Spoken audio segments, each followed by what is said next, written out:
5 iconic tracks, overplayed or essential to the band. Let's decide.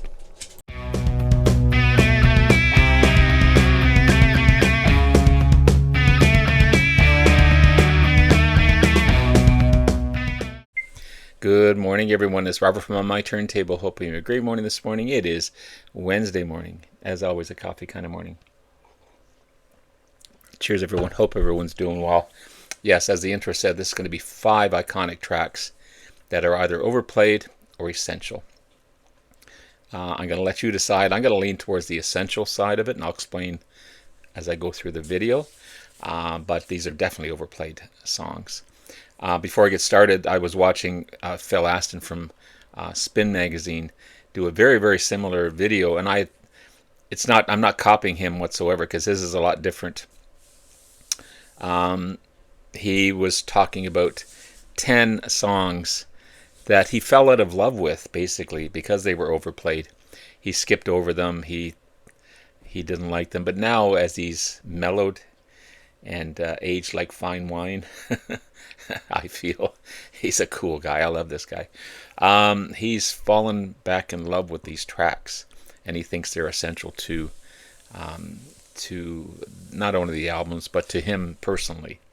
And I thought that was really cool. He's a great presenter, man. He's so good. So I hope I can live up to his stature. I'll probably link this video to his to let him decide.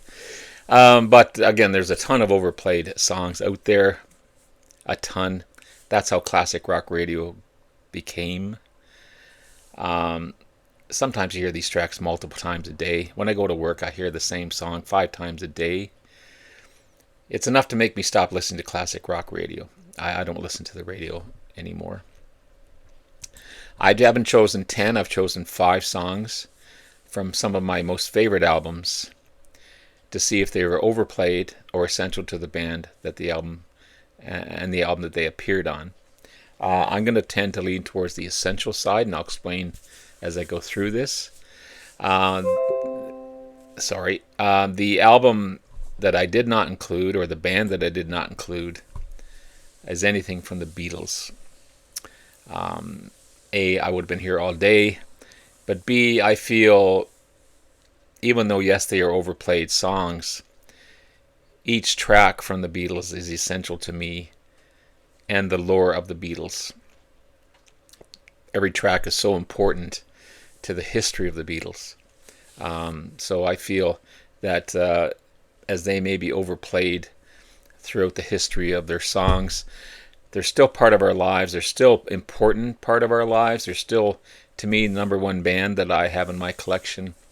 Again, essential to the lore and the history of the Beatles. So I didn't include any Beatles in this one.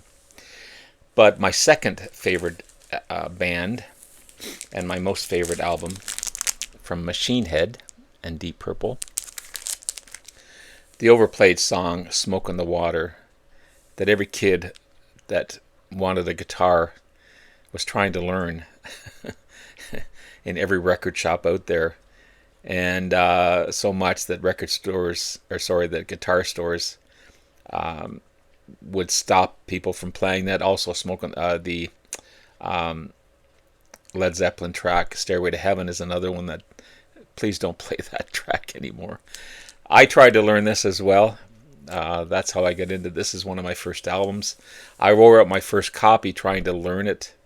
Could just never get the lick right. I got the first part of the lead, maybe 5 seconds of the lead. That's about as far as I got. I wasn't the greatest guitar player, but I tried. Probably drove my parents crazy, as our house wasn't that big. Of course, I would crank it. But is this song overplayed? Most definitely. Most definitely. But is essential to the band and to me and to us. Let's have a look. So the lyrics are based on true events, based on the 1971 fires at Montreux Casino in Montreux, Switzerland, on the eve of the recording sessions of Machine Head, and also a concert with Frank Zappa and the Mothers of Invention. And as the lyrics say, some stupid with a flare gun burned the place to the ground. some idiot came in with a flare gun or something like that and burned the whole place to the ground. So the lyrics involve pulling kids out of the ground. It's just an iconic track. The band had to go to a Rolling Stones mobile unit to record the rest of the album. I think that's what makes the album so special as well, is how it was recorded, what happened during the events. It's considered the band's signature song, and its guitar riff is still considered to be one of the most iconic in rock history. Ranked 434 of the list of 500 greatest songs of all time. Number 4 on the greatest guitar riffs ever. Number 12 on the list of 100 greatest guitar tracks, and also included in the Grammy Hall of Fame in 2017 for the song Smoke in the Water. It's definitely an overplayed track, but I think it's essential, and I think it's essential because it's one of Deep Purple's most iconic songs, and this is what people want to hear when they go to their concerts. When you hear that first riff, no matter what guitar player is playing it from Deep Purple, and they've had 3 or 4 or 5. It's an amazing song. Is it essential to the album? Yes. The album could probably stand on its own with the other amazing tracks on it, but and the band is still putting on amazing music. Just recently, like they're putting out music in so many years. They've put out, I don't know how many in total, but so there's tons of music to choose from Deep Purple, but I think Smoke in the Water remains a classic hit and is essential to this band for sure, because this is what people want to hear. And again, when they hear that first riff, they go nuts. Everyone knows it. I knew it way back when I was like 14, when I first got the album. It's remarkable. Do I get tired of it? No, I don't. But I think it's essential to the band. From this amazing album, Queen, A Night at the Opera, and the song Bohemian Rhapsody. Another remarkable track. Definitely overplayed. Most definitely overplayed. But I think it's essential to the album.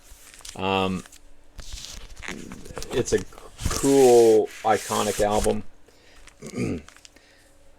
Bohemian Rhapsody probably put these guys on the map as far as popularity.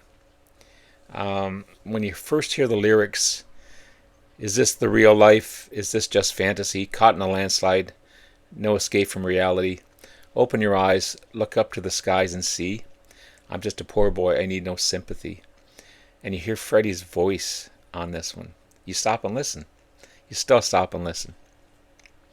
It still catches your ear. And when you hear the amazing vocals by the iconic Freddie Mercury, it's so good.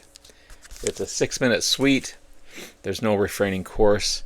It's made up of several sections. You got an intro, you got a ballad section, you got an weird operatic passage, you got a hard rock part that just blisters, and then it comes back down to this soft, mellow ending. It's remarkable. It's one of the few progressive songs of the 70s that became accessible to the mainstream audience, and I think that's what makes it essential to me, to the fans, to the band, even though it's way overplayed.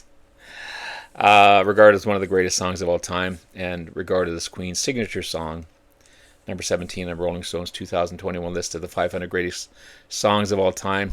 And Freddie Mercury's performance of the song is one of the greatest in rock history. Again, as I said earlier, it's responsible for putting Queen on the map and a fan favorite. Still attracts new fans.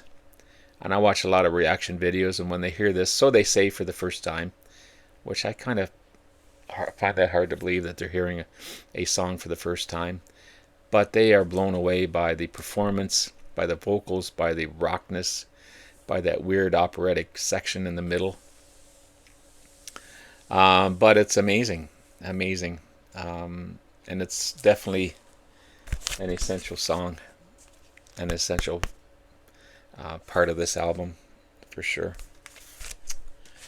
as well as this next one from Black Sabbath and the album Paranoid and the title track Paranoid. Finished with my woman because she couldn't help me with my mind. People think I'm insane because I'm frowning all the time. Just a couple of lyrics off of this one. Most definitely overplayed, but essential. I think so. I mean, without this 2 or 3 minute, it's 2 minutes and something track. The album itself could stand on its own. You've got amazing tracks on here: War Pigs, Planet Caravan, Iron Man, Electric Funeral, Hand of Doom, Rat Salad, Fairies Wear Boots. It's such a strong album for their second release. This was supposed to be called War Pigs as well, but they chose Paranoid. But I think Paranoid allowed fans to become... it became accessible for fans to get to know heavy metal first off, and Black Sabbath. Released in 1970, the first single off the album. Regarded as one of the greatest metal songs of all time, reached number 4 in the UK charts, number 61 in the US charts. It's their first song to be on both charts.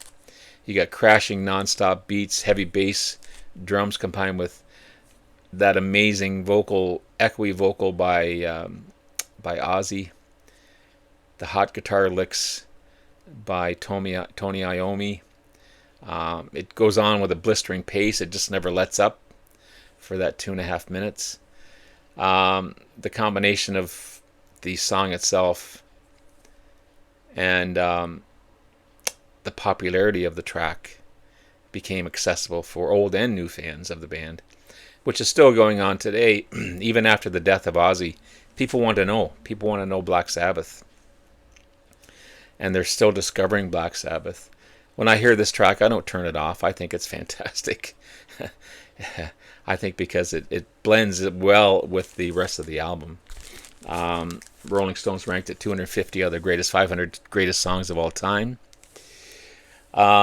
which I think makes it both overplayed but essential for Black Sabbath fans, old and new.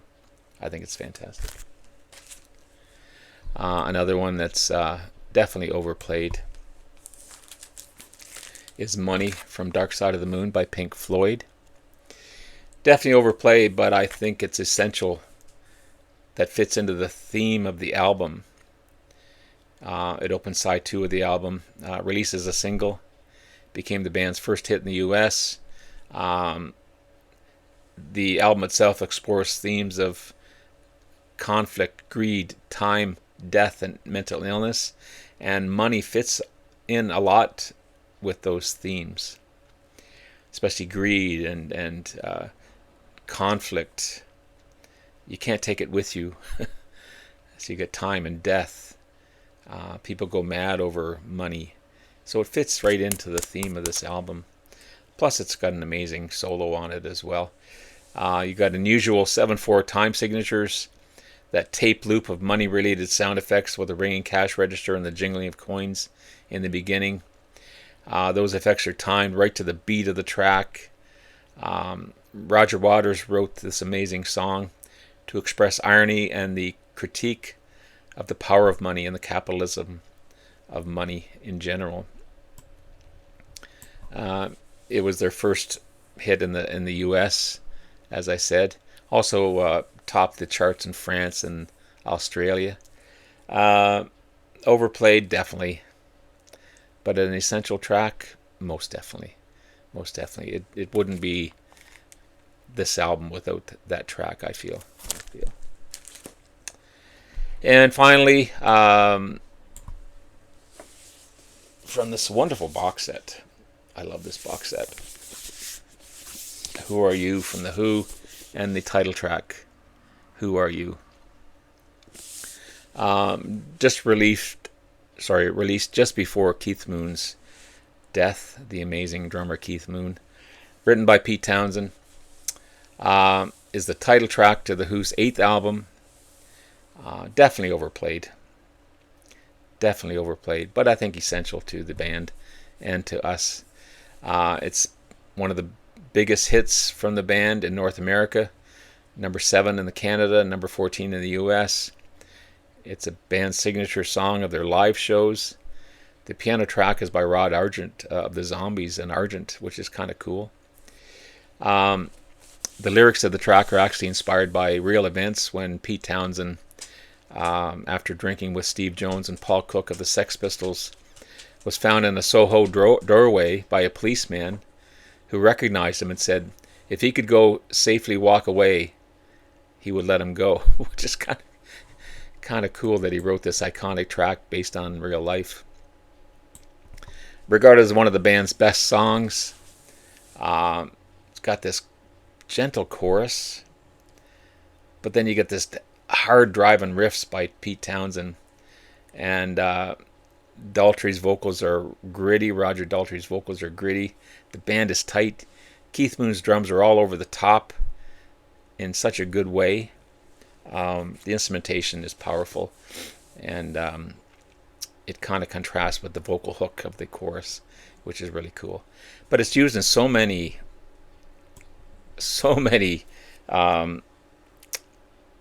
scenes and movies and TV shows.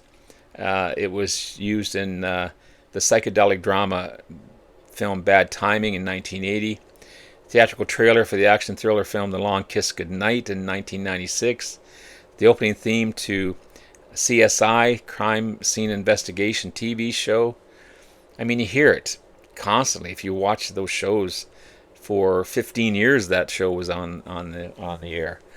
Plus dozens of other TV and movie themes. But every time I hear it, I marvel how powerful the song is.